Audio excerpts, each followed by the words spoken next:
भगवान, स्वामी जी फिर मुझे छोड़कर ना जाने कहां चले गए। शायद बंगले पर ही गए होंगे, लेकिन मैं कर भी क्या सकती हूँ। वो तो मर्द है, जो चाहे कर सकते हैं, लेकिन मैं एक औरत हूँ और घर की मान मर्यादा का पालन करना हर नारी का पहला कर्तव्य होता है। इसीलिए मैं कोई कदम ऐसा नहीं उठाऊंगी जिससे मेरे कुल परिवार पे कोई आंच आ जाए। हे मां जगदम्बा, हे नगर के निवार बाबा, हे साखिया बरहना हो नगर के बिहवा, साखिया बरहना हो बाबा बजरंग बली।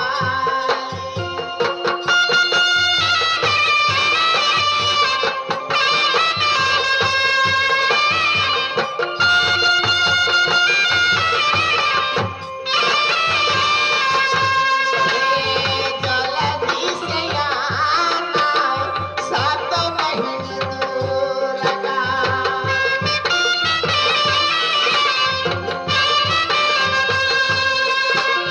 मैया सुना तुझे चाहे मेरी माँ, करना रखवाली मैया मेरे पिया बात।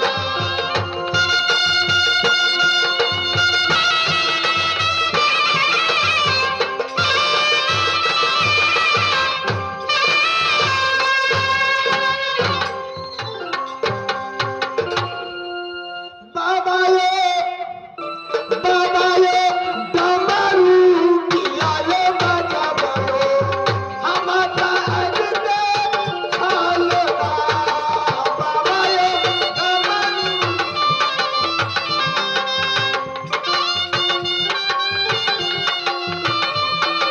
बाबा ये डमरू किया ये बजा बनो, ताज दे खालो बाबा ये।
कामर उठा मोयम की, कामर उठा मोयम की, कभी के कमरिया सैया हमारो लेके ताला सैया हमारो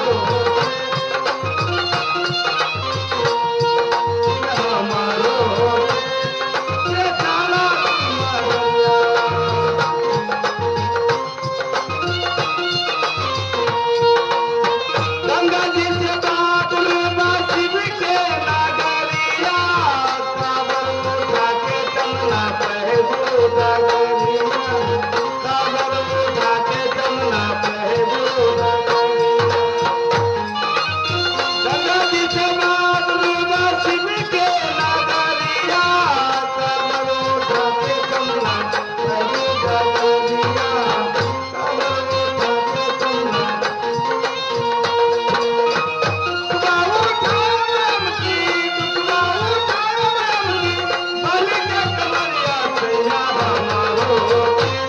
सैया हमारो लेके ताला सिमना गया,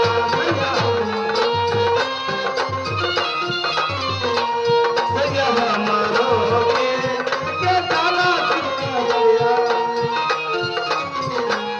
हो सिया पहाड़ पे पहुंच मिलाना, रहिया चले निकल जाही जाना, रहिया चले में जाही जाना।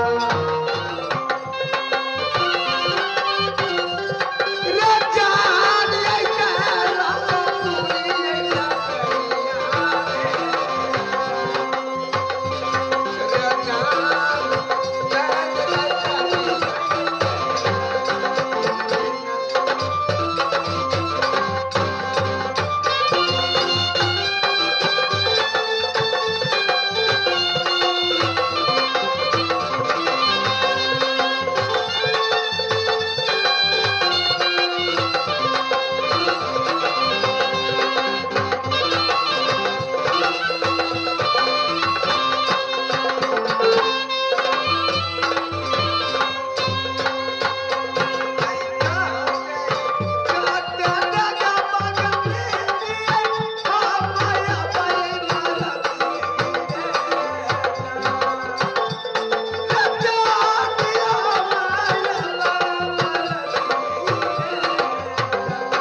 यही गिलास लिए बाबा अपने सिंहासन पर बैठे हुए, ऋषि मुनि सब अपना सिंहासन लगा कर बैठे हुए। मैं यहाँ जाकर के रोजनामा लगाऊं, बाबा अपने बिंदुओं से क्या आवाज मुझे देती है। बाबा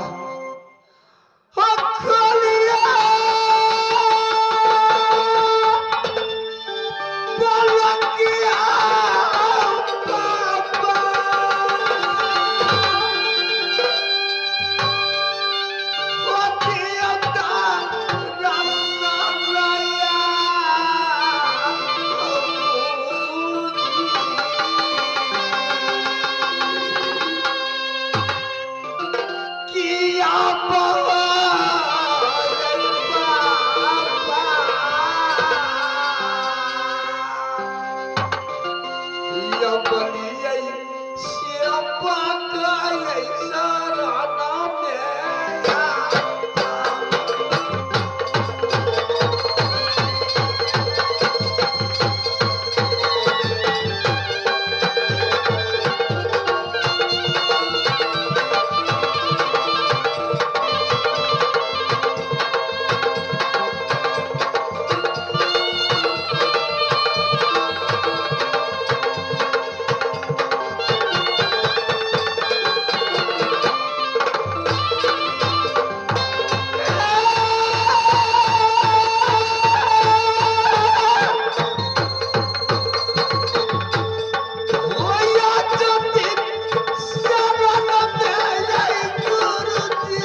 आवाज हो आपकी कान तक नहीं जा रही है।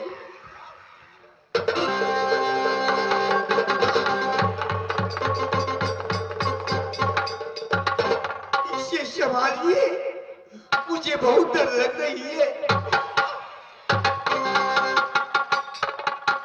देखो, तुम सब शांत हो, उनसे पूछो कि ये कहाँ के रहने वाली है, किस लिए ये कैलाशपुरी तक आई है, उनसे खबर लेकर के आओ।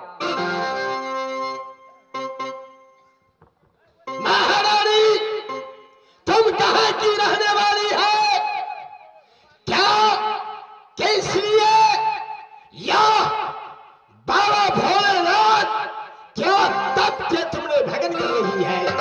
देखिए हे महाराज, मैं राज नैना मेरी नहीं है, राज मोहब्बत मेरी सासुर है।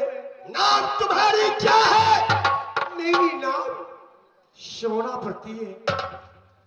आज बाबा के दरबार में आने की कारण है, आज मेरी सर के ऊपर विपत है, इसीलिए मैंने राज कैलाशपुरी में आई। जितनी मुसीबत या संसार या पृथ्वी पर मनुष्य के ऊपर में आते हैं, वो भोलेनाथ का दरबार में आकर हुजूर लगाते हैं, कृपा करते हैं।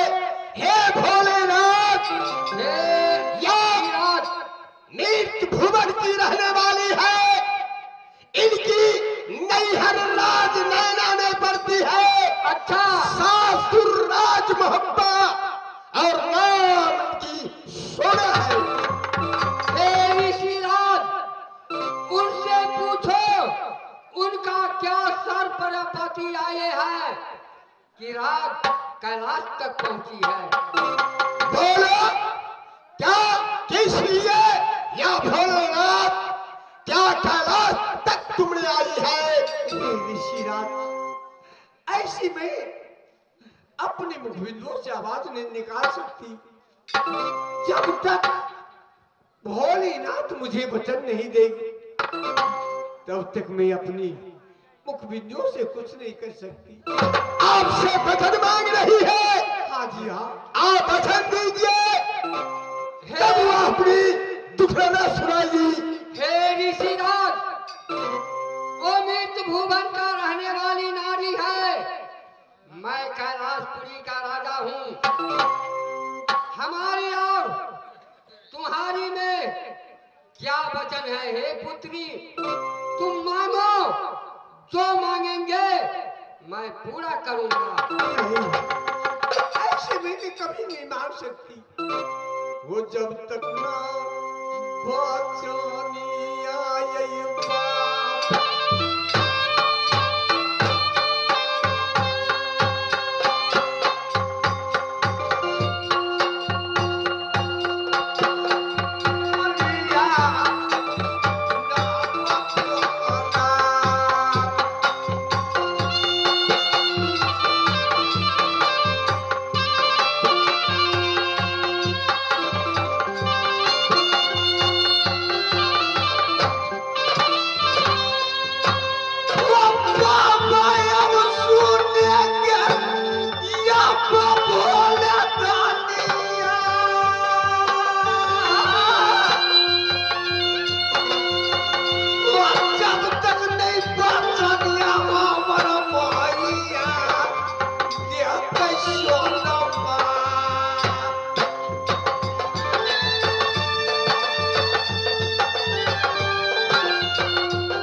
जब तक आप अपने मुखबिंदुओं से मुझे वचन नहीं दीजिएगा, तब तक ये सोना अपने मुखबिंदों से कुछ आवाज नहीं निकाल सकती। हे पुत्री, कितना दुखित है, वो मेरे कैलाशपुरी तक पहुंचता है। सभी का मैं दुख दूर करता हूँ, लेकिन आज तुमने हट किया है। ठीक है, तुम्हारी मैं वचन देता हूँ, मांगो, जो मांगना है मैं पूरा करूंगा। जय भगवान, जय हो, जय हो। हे भगवान, आज मुझे धन और दौलत कुछ की कमी नहीं राज मौका में पड़ गई। आज मुझे मुखबिंदियों से यही आवाज है, आज मैं राज नैना जाऊंगी। मेरे भैया छोटे की शादी है। आज अंबर नित्य और माँ पार्वती हाथों की अंबर कंगना मुझे चाहिए, और कुछ नहीं मांग सकती मैं। हे पुत्री, तुम मांगा कुछ नहीं, लेकिन मांगती है कैलाश का और दूसरा वरदान है। तुम मांगो, मैं पूरा करूंगा। नहीं, मुझे इससे जरूरी है, जाऊंगी अपनी नैहर और भैया को शादी में मैं नाचूं, गाऊं, बजाऊं। हे उमा, एक अबला नारी, मृत भुवन का रहने वाली, वो कैलाशपुरी तक पहुंची है, क्योंकि तुम्हारी हाथ का कंगन और अमर नींद मांग रही है। हे स्वामीनाथ, आप सोच समझ के वचन दिए। आप जो कहिएगा वो करने के लिए मैं तैयार हूँ स्वामीनाथ। हाँ, हे प्राण प्रिय उमा, उस नारी को साथ मैंने अपना वचन हार चुका है कि हे पुत्री, बाबा, तुमने ये अमर नींद और उमा हाथ की कंगन तुम मृत भुवन में ले जाएगी, तो कितना रोज रखेगी? बस बाबा, 7वां रोज में रात नैना में रहूंगी, 8वां रोज में माँ उमा की कंगन में हाथों में पहला कर ही जाऊंगा। अच्छा, हे प्राण प्रिय उमा, वो ने बोलती है कि 7 रोज मैं कंगन रखूंगा, 8वां रोज में आपका कंगन वापस कर देंगे। देखिए स्वामीनाथ, आपकी वचन ये कभी टाल नहीं सकती स्वामीनाथ। तो ठीक है, तो अपना हाथ की कंगन दे दो।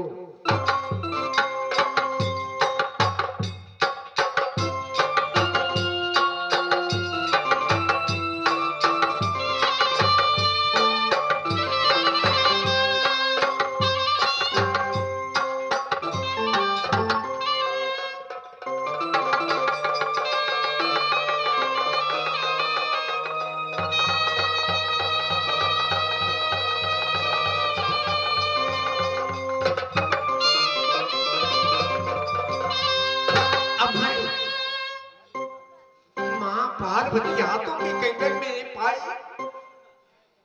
और अंबर नींद पाई, बस आप देवर जी मुझसे बच नहीं सकते। भूला, तूने बच नहीं सकती मेरी पास से। हेलो,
जहां फूला बैठी होगी वहां मैं सारी कहानी पेश करूंगी।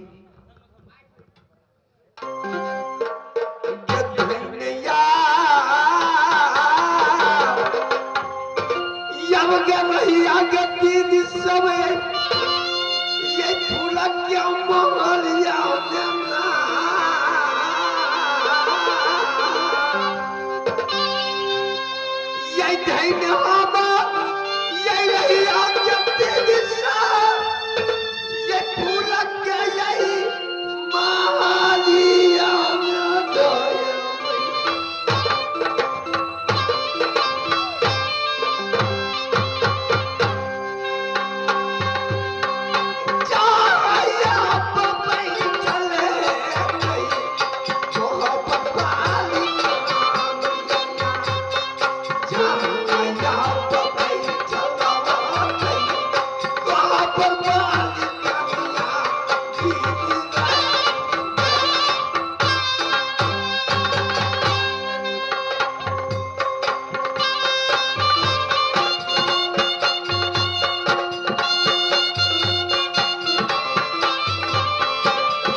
Hello.